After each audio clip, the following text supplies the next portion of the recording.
diri ke polisi, enak ke polisi.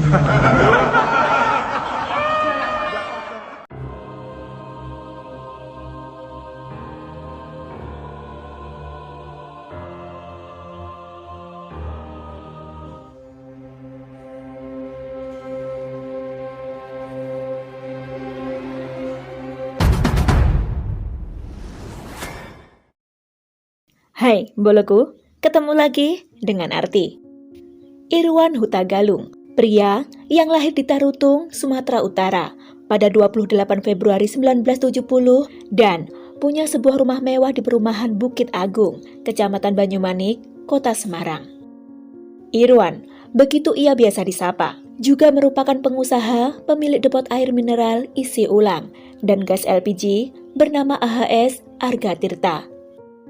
Untuk usahanya ini, ia mengontrak sebuah bangunan toko milik Ismiati Margono selama 3 tahun dan sudah ditempatinya untuk usaha sejak 2 tahun terakhir, yang beralamat di Jalan Mula Warman Raya, Kelurahan Keramas, Kecamatan Tembalang, Kota Semarang. Awalnya, Irwan menjalankan usaha tersebut dengan dibantu oleh seorang karyawan wanita sekaligus masih kerabatnya bernama Yuli.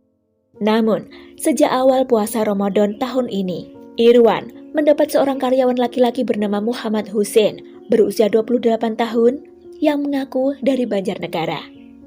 Sejak adanya Hussein inilah, Yuli yang tinggal tidak jauh dari depot air isi ulang itu, lantas tak lagi membantu bekerja di sana.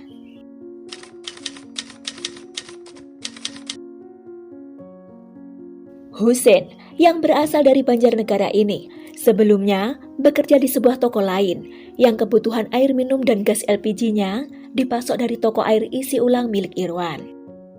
Dari sinilah awal mula pertemuan Irwan dengan Hussein sebelum ia bekerja dengannya. Lantas, saat Hussein sudah tak bekerja lagi di tempat sebelumnya, ia melamar kerja di depot air isi ulang milik Irwan. Terhitung sebelum puasa Ramadan tahun ini, atau baru sebulan lebihlah Hussein bekerja ikut Irwan.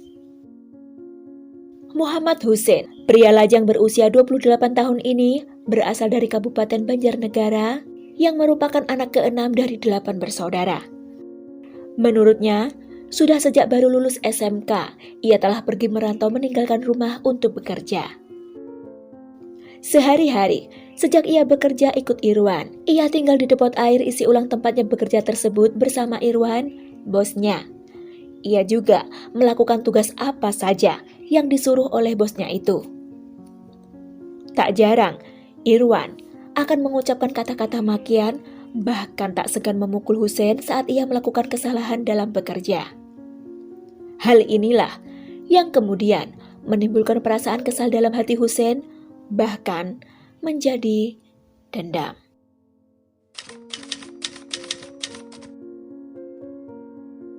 Puncaknya, pada Senin 8 Mei 2023, sekitar pukul 10 pagi, Yuli mendatangi Ismiati Margono di rumahnya yang berada tepat di belakang toko. Ia merupakan pemilik bangunan yang disewa Irwan untuk usahanya tersebut. Kepada Ismiati, Yuli mengatakan bahwa sudah sejak hari Jumat, depot air mineral isi ulang itu tidak buka dan tidak ada aktivitas di sana. Awalnya, Yuli mengira Irwan sedang bepergian atau sedang ada keperluan lain yang lebih penting, sehingga memilih tidak membuka tempat usahanya itu. Namun, Yuli menjadi curiga setelah sudah 3 hari, masih tidak ada kabar dan tidak bisa lagi dihubungi. Terlebih, kata Yuli, Hussein, pembantu Irwan, juga tiba-tiba berpamitan pulang kampung ke Banjarnegara sejak Sabtu malam tanggal 6 Mei, sekaligus menitipkan kunci toko pada Yuli. Saat itu, Yuli sempat bertanya pada Hussein, kenapa Hussein tidak berpamitan dulu pada bosnya? Lalu Hussein menjawab bahwa ia sudah sempat berpamitan pada Irwan pada hari Kamisnya. Tanpa rasa curiga, Yuli lantas membiarkan Hussein pergi. Akhirnya, sekitar pukul 11.40 waktu Indonesia Barat, Yuli dengan ditemani suami dari Ismiati kemudian memasuki toko tersebut. Nah, saat sudah berada di dalam toko itulah, mereka berdua mulai mencium adanya bau busuk mirip bangkai. Setelah ditelusuri, rupanya bau tersebut mengarah pada sela-sela di antara dua bangunan di samping kanan toko. Di sanalah mereka menyaksikan pemandangan yang mengerikan. Tampak oleh mereka cor-coran semen yang tampak masih baru dan tertutup oleh karpet. Dari situ juga tampak kaki yang tidak tertutupi semen.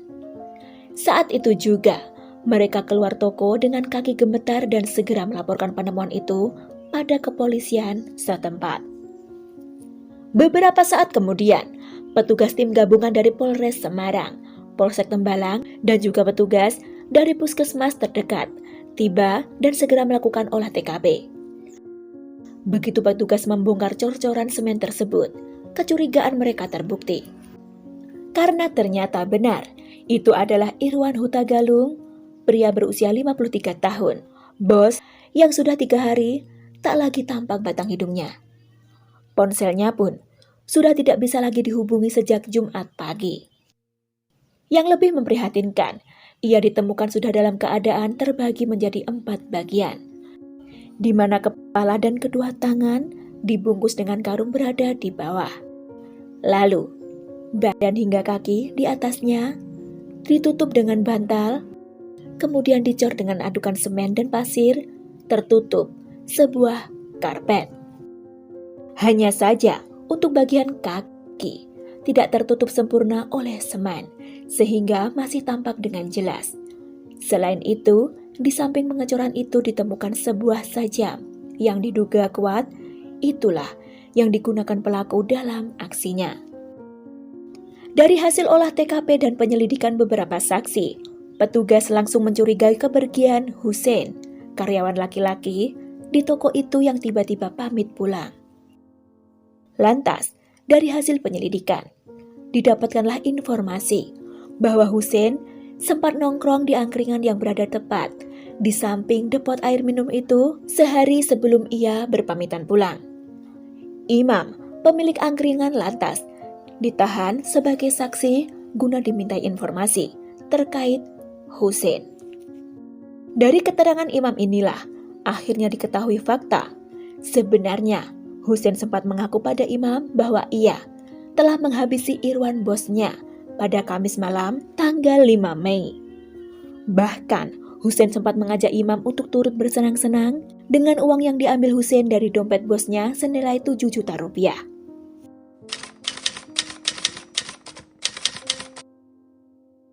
Setelah mengantongi informasi tersebut, polisi segera melakukan pengejaran dan pencarian pada Hussein ke Banjarnegara.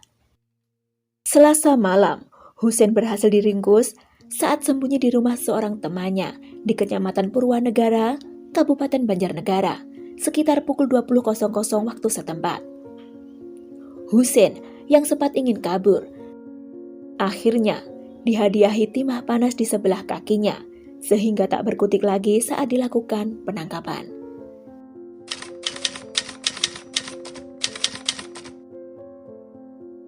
Kan itu korban sedang tidur, ketiduran, sudah tidur. Dari keterangan Hussein, didapatkan informasi yang cukup mencengangkan petugas maupun wartawan yang menyaksikannya. Dengan gamblang dan enteng, Hussein menceritakan kronologi saat ia melakukan aksinya pada Irwan, bosnya. Menurutnya, semua terjadi pada Kamis malam sekitar pukul 20.30, setelah dipastikan bosnya benar-benar sudah tertidur lelap. Hussein mendekati Irwan, lantas mengarahkan linggis ke bagian pipi kanan, lalu ke rahang kiri. Tak cukup sampai di situ, ia juga menggunakan sajam yang diambilnya dari dapur, diarahkannya 2 kali. Sesudahnya, dengan santai, Hussein keluar toko nongkrong di warung angkringan milik Imam yang berada tepat di samping toko. Di sana, ia makan dan minum-minum sepuasnya bersama Imam hingga puyeng. Saat sudah setengah sadar itulah, Hussein mengatakan pada Imam si pemilik angkringan bahwa dirinya baru saja menghabisi Irwan, bosnya. Sekira pukul 4 pagi, di hari Jumatnya, Hussein lalu masuk kembali ke tokonya. Ia melanjutkan aksinya. Seolah bak kerasukan, Husein yang melihatnya sepertinya masih bernafas. Justru dengan sajam yang digunakan sebelumnya, ia pakai untuk memisahkan menjadi 4 bagian. Kemudian semuanya dibawanya tepat di samping got yang berada di celah gang sempit antara tokonya dengan toko sebelah. Sesudahnya, Husein keluar toko untuk membuang beberapa barang di antaranya. Karpet yang sebelumnya digunakan Irwan untuk alas tidur, sebuah tas milik Irwan, dan beberapa barang lagi yang menurutnya harus ia amankan.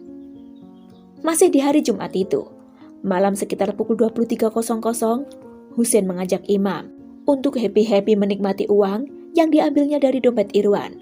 Salah satunya dengan memesan cewek dari aplikasi micet. Husein dan Imam menuju Banjarsari, tempat mereka sepakat ketemuan untuk ehem-ehem dengan cewek yang sudah mereka pesan. Keesokan paginya, Sabtu 8 Mei 2023, Husein pergi ke rumah Irwan yang ada di perumahan Bukit Agung, Kecamatan Banyumanik, Kota Semarang, yang harus ditempuh sekitar 10 menit dari toko dengan motor. Dari sana, Irwan mengambil semen dan pasir, dibawanya kembali ke toko tanpa diketahui oleh orang lain, yang ternyata kemudian digunakannya untuk mengecor jasad bosnya. Hampir seluruh bagian dicornya dengan semen, tetapi karena adukan semennya kurang, sehingga untuk bagian kaki menjadi tak tertutup oleh coran semen, dan dibiarkan begitu saja oleh Husein, hanya ditutupnya dengan karpet di bagian atasnya. Masih menurut keterangan dari Husein, ia memilih lokasi pengecoran tersebut karena menurutnya gang sempit itu tidak pernah ada yang memasuki selain dirinya sendiri. Hari itu, usai melakukan semuanya, malam harinya, Sabtu 6 Mei, ia mendatangi Yuli untuk berpamitan bahwa ia akan pulang kampung ke Banjarnegara, sekaligus menitipkan kunci toko. Saat itu, belum ada yang tahu apa yang telah terjadi sebenarnya. Setelah menghabisi bosnya dengan keji, mengambil uangnya senilai 7 juta rupiah, ternyata saat itu, Husein pergi dengan membawa motor Yamaha Bison warna putih milik Irwan juga. Tujuannya adalah Banjarnegara, tempat asalnya. Hanya saja, rupanya Husein tidak pulang ke rumahnya. Ia justru menuju rumah temannya untuk bersembunyi. Sementara si teman tidak tahu bahwa Husein usai menghabisi seseorang. Lebih lanjut, saat petugas bertanya pada Husein, kenapa ia melakukan itu pada bosnya? Mengapa kamu melakukan itu? Ya karena saya merasa sakit hati. Saya sering dipukuli. Sakit hati? Iya, Kamu sakit hati kepada korban? iya, Karena sering dipukuli? iya. Dengan enteng Husein mengatakan, karena ia kesal sering dimaki, dimarahi, dan dipukul oleh Irwan setiap kali melakukan kesalahan kecil. Husein juga mengatakan dengan senyuman sumringah di wajahnya bahwa ia merasa puas telah melakukan itu dan sama sekali tidak menyesalinya. Yang lebih aneh dari sosok Husein adalah ketika ditanya kenapa ia harus kabur dan tidak langsung menyerahkan diri saja. Dengan bercanda ia menjawab, Kalau saya langsung menyerahkan diri ke polisi, keenakan pihak kepolisian.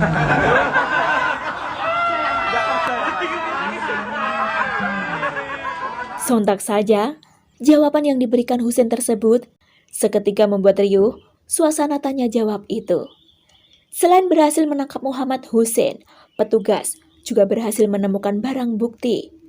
Di antaranya berupa bantal beserta sarung bantal, karung, pakaian serta celana yang terakhir dipakai Irwan, tali rafia, linggis, bongkahan semen, dan sebuah ikat pinggang. Petugas yang juga telah melakukan tes kejiwaan terhadap Muhammad Husein menyatakan pria itu sehat secara kejiwaan dan siap diadili. Sementara itu, keluarga Irwan yang sempat bingung karena tidak bisa menghubungi ponsel Irwan, hanya mengira Irwan sedang sibuk saja di tempat usahanya itu. Karena memang tidak setiap hari Irwan pulang ke rumahnya, ia lebih sering menginap di toko atau depot air isi ulang miliknya itu bersama Husein. Dan betapa terkejutnya pihak keluarga saat menerima kabar tentang apa yang sebenarnya terjadi pada Irwan. Muhammad Hussein akan dijerat dengan pasal pembunuhan berencana dengan ancaman hukmat atau kurungan seumur hidup atau setidaknya kurungan selama 20 tahun. Boloku, semoga peristiwa ini bisa kita jadikan pembelajaran ya. Selalu jaga lisan dan sikap terhadap siapapun agar tak sampai melukai perasaan orang lain. Terima kasih waktu kalian. Jaga diri. See you.